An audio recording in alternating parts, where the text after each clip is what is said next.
ng liwanag, diringgin ng panalangin ang pag-iisip. Hindi mamamaling mata kahit kailan. Dala-dala ko ang ligaya ng gitara. Hindi ang taong walang saysayang pang-unawa, na walang ibang bukang bibig, walang saysay ang pag-iisip.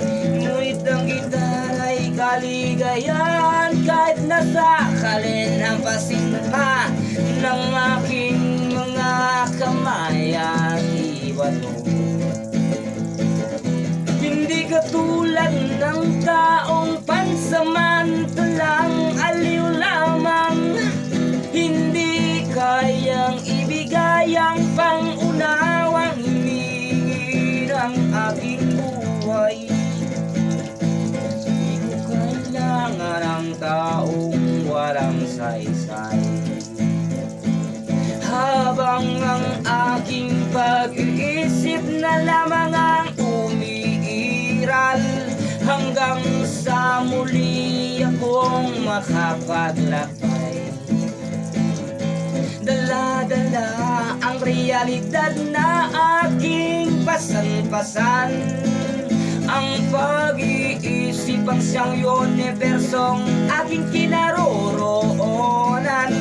Apat na tanda bituin buwan, araw at planeta, at ang unibersong talas ng pag-iisip na siyang aking katauhang kadiliman, na hindi makikita kung walang realidad. Ang realidad ng katotohanan hindi sa tao nagmula. Ang lahat ng salita'y parang lipsing lamang, kahit na sa evolusyon ang lengguwahe ng bukang bibig. Katulad ng buhawing nagraragasa,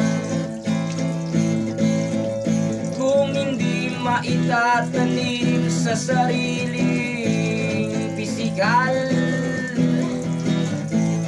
ang realidad ay mapanira ng kapwa nilalang.